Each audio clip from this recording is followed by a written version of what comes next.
Effects थोडंसं up down आहे. रितेश देशमुखचे जेवढे पण काय असे काम आहेत पास्टमधले की त्याने हँड मस्ती मूवी बनवला, तो रोल शूट नाही करणार किंवा हे नाही करणार. अरे तो नाही करणार तर कोण करणार आहे मला खरं सांगा. ओके, तर नमस्कार मंडळी, वेलकम टू माय ब्लॉग. कसे आहे तुम्ही सगळे? तर मंडळी फायनली आज आपल्याला वापस सुट्टी भेटली आणि आज 1 मे, आज महाराष्ट्र दिवस, कामगार दिन. आणि आजचा जो ब्लॉग होणार आहे तो आज आपण एक स्पेशल चित्रपट पाहायला जातोय, तो म्हणजे राजा शिवाजी. आता तीनचा शो आहे आपला. आपण चाललो आता सिटी प्राईड सातारा रोडला. सो आपण जाऊयात पिक्चरला.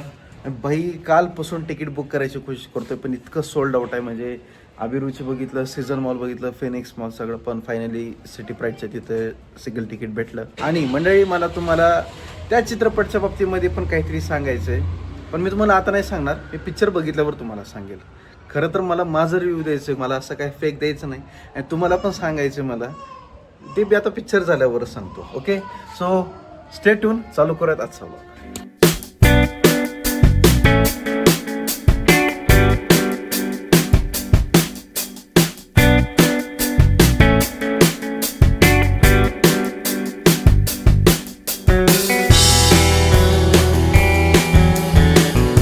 फुल हाऊसफुल आहे. मी तर सारखं थिएटरमध्ये होतो, पण आज जशी गर्दी आहे भाई, अशी किती गर्दी बघितली नाही. तर बघू शकता भाई, हे सगळे एक काय मॉल नाही आहे मंडळी, हे म्हणजे सगळं मूवी थिएटरच आहे. फुल फुल फुल क्राऊड आहे यार, फुल गर्दी आहे.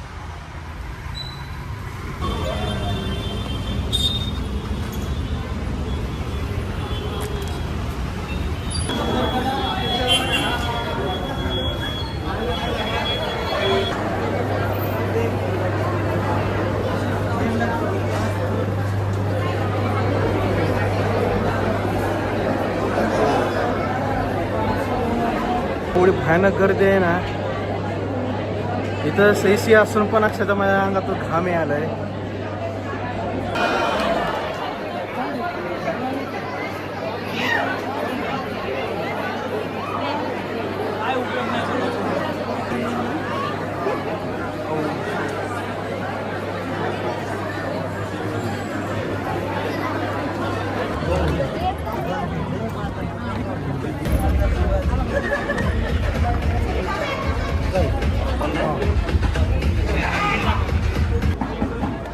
आपली सीट कोणती आहे भाई?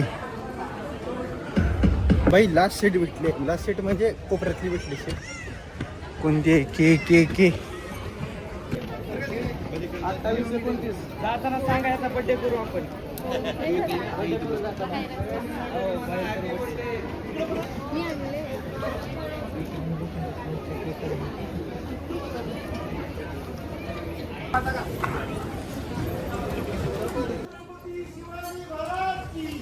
ओके, तर मंडळी फायनली मूवी झाला कम्प्लीट.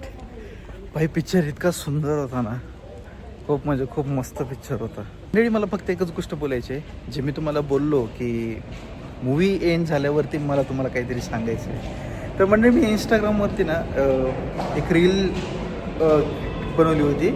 त्याच्यामध्ये मी धुरंधर मूवीला गेलो होतो आणि इंटरव्हलच्या टाईमला छत्रपती राजा शिवाजी हा मूवीचं ट्रेलर टीजर दाखवलं होतं.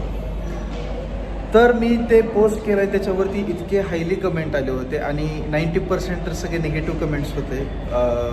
अजून पण सध्या ते ट्रेंडिंगवरती आहे इंस्टाग्रामवरती. जेवढ्या पण लोकांनी कमेंट्स केलेले आहेत, मला एक खरं सांगा मंडळी, सगळेजणांनी असे काही कमेंट केले की रितेश देशमुख अजिबात कॅरेक्टरला सूटअप झाले नाही, किंवा त्या जागी दुसरा कोणता कॅरेक्टर असला असता, दुसरे कोणते अभिनेता असला असता किंवा कोणतं, तर ते एकदम बरोबर ती हे शोभले असते. आणि नेहमी काय असं घेत नाहीत की कोण कोण आहे की यांना घेतलं असतं तर छान झालं असेल. ते मंडळी मला एक सांगा, आता मी फायनली मूवी बघितलं आहे. हां, थोडंसं जसं मी आता रेग्युलर मूवीज बघतो, माझी पण इच्छा राहते की मला चांगल्या गोष्टी बघायला भेटावं. म्हणजे आता जसं मी हायली VFX बघतो, तर थोडंसं जरा मला पण वाटलं की बाबा VFX थोडंसं अपडाऊन आहे किंवा थोडंसं जरा ओव्हर. पण मला एक गोष्ट सांगा मंडळी, फायनली एकतर असा मूवी बनतोय आणि या चित्रपटासाठी किंवा जेवढे पण हे अभिनेते काम करतात त्याच्यामागे खूप वर्षाचे कष्ट राहतात. त्यांचे 3-4 वर्ष त्याने पूर्ण त्यांचं कष्ट दिलेलं राहतं. टीम राहते, क्र्यू राहते आणि टोटल त्यांचे लोकेशन हे ते. मला असं म्हणायचं मंडळी की तुम्ही मूवी बघितला पण नव्हता. जस्ट अनाऊन्समेंट आणि टीजर आलं होतं आणि तेवढ्यामध्ये तुम्ही क्लिअरली डिक्लेअर करून टाकलं होतं की हा मूवी कसा असणार आहे, कोणतं कॅरेक्टर काय बरोबर नाही काही नाही. आणि सांगायचं जर रितेश देशमुखच्या बाबतीमध्ये तर मला एक सांगा मंडळी, रितेश देशमुखचे जेवढे पण काय असे काम आहेत पास्टमधले की त्याने ग्रँड मस्ती मूवी बनवला किंवा त्याने असे कॉमेडी पिक्चर बनवले, आपण सपना मनी मनी, तर त्यांचा चेहरा असा दिसतो तसा दिसतो आणि तुम्ही आताच्या चित्रपटाला तुम्ही असं कंबाईन करताय. मंडळी मला एक सांगा, तो एक अभिनेता आहे, मला मराठी माणूस आहे आणि किती तर मराठी कलाकारांना चान्स भेटला, ऑपॉर्च्युनिटी भेटली. आणि या मूवीमध्ये ना मला खूप काम करायची इच्छा होती. म्हणजे असं माझं एक प्रकारचं हे होतं, असं मनापासून एक इच्छा होती की यार मला पण जर ह्या कामामध्ये जर असं रोल भेटला तर. मी मेल टाकला होता अक्षरशः प्रोडक्शन हाऊसला की मला खूप इच्छा आहे काम करायची किंवा मी माझं थोडंसं वर्क पाठवतो हे पाठवतो, पण जमलं नाही, रिप्लाय असं आला नाही. पण अशा गोष्टीनं कोणत्या गोष्टी डिमिन नाही करायच्या मंडळी. ते म्हणतात ना, एक सारखं तुम्ही पण रील्स बघतात, ते म्हणतात ना मराठी माणूस म्हणलं की काम आहे फक्त खेचायचं. कधी मराठी माणसाला पुढं जाऊ द्यायचं नाही, कधी काय करायचं नाही. कोणत्या पण गोष्टीमध्ये यार कुठं पण निगेटिव्ह काढायचं. हा कधीतरी फन पार्ट झाला किंवा तुम्ही जर असं बोलला ठीक आहे यार, कधी तर ठीक आहे. म्हणजे मला तर इतकी निराशा झाली, म्हणजे असं वाटलं यार ठीक आहे 5-6 जण राहतातच या निगेटिव्ह कमेंट करणारे, पण आपल्याच महाराष्ट्रातले लोक, आपलेच मराठी लोक क्लिअरली बोलतात की तो रोल शूट नाही करणार किंवा ही नाही करणार. अरे तो नाही करणार तर कोण करणार आहे मला खरं सांगा. एक तर मला सांगा आपल्या मराठी इंडस्ट्रीचा काय हाल चालू आहे. म्हणजे आपल्या मराठी इंडस्ट्रीमध्ये बाई आपलं तेवढं बजेट नसतं, आपलं तेवढं प्रोडक्शनमध्ये कोण इन्व्हेस्ट करत नाही, काय करत नाही. फायनली कोण ना कोण तर मूवी काढतोय त्याच्यामध्ये, पण तुम्हाला असं इतकं क्लिअरली परफेक्ट असं काय पाहिजे, असं ना काय यार करू. 4-4, 5-5 वर्ष कुठं ना कुठं कष्ट केलेले राहते, घालवलं राहतं काय ना काहीतरी. कशासाठी? एंटरटेनमेंट, की आपल्याला काहीतरी गोष्टीचा त्याच्यामध्ये थोडं समाजमध्ये थोडंसं चेंजमेंट यावं, कुठं तर एक सोशल मेसेज यावं. पण नाही यार, तुम्ही इतकं निगेटिव्ह कमेंट केलात, मला तेच हे झालं. मला रिप्लाय पण देऊ वाटत होतं इंस्टाग्रामवरती ज्या पण लोकांनी निगेटिव्ह कमेंट केलेत, पण मी थोडंसं पेशंटली राहिलो की यार नाही यार, इतके हे आपलेच लोक आहेत, आपलेच लोक असे बोलायलेत आणि त्याला कुठंपर्यंत भांडणं करायचं. आणि तुम्हाला जर असं म्हणजे तुम्हाला जर तशी थिंकिंग आहे यार, बघा यार, म्हणजे मला काय म्हणायचं आहे, तुम्ही ठीक आहे मूवी बघताय 10पैकी कोणत्या तरी 1-2 गोष्टीची निगेटिव्हिटी करा, थोडंसं म्हणा की हां मला हे बरोबर नाही वाटलं, ते बरोबर नाही वाटलं. आता बघा मी पण एक ऑडियन्सच आहे, मी असं काय म्हणत नाही आहे की कोणत्या पण गोष्टी पॉझिटिव्हनं थिंक करा, हे करा. मी पण ऑडियन्सच आहे, मी पण हॉलिवूड मूवीज बघतो, मी पण साऊथ मूवीज बघतो, मराठी बघतो. पण मला एक गोष्ट बोलायची की आता जसं मला तर वाटलं बाबा की थोडंसं VFX जरा हे वाटलं, त्याच्यामध्ये थोडंसं एलिफंटचं असं फायटिंग दाखवलेली आहे किंवा थोडंसं ॲक्शनमध्ये, ते मला पण वाटलं. पण इतकं पण नाही, 10पैकी 1-2 गोष्टी रॉंग वाटतात, पण बाकीच्या 7 गोष्टी तर थोडंसं पॉझिटिव्हमध्ये विचार करा.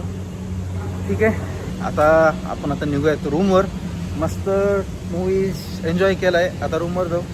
आता जिमचा पण टायमिंग, आता तर संध्याकाळ झाली, जिमचा टायमिंग आहे, पण आता तर माझा मूड नाही आहे, तरी जमलं तर जाऊयात. आता रूमवर गेल्यावरच बघू काय आहे आणि मग नंतर जेवायचं बघू आणि ब्लॉग पण तसाच एंड करून टाकूयात. ओके, तर मंडळी आजचा ब्लॉग आपण आता इथंच एंड करून टाकूयात.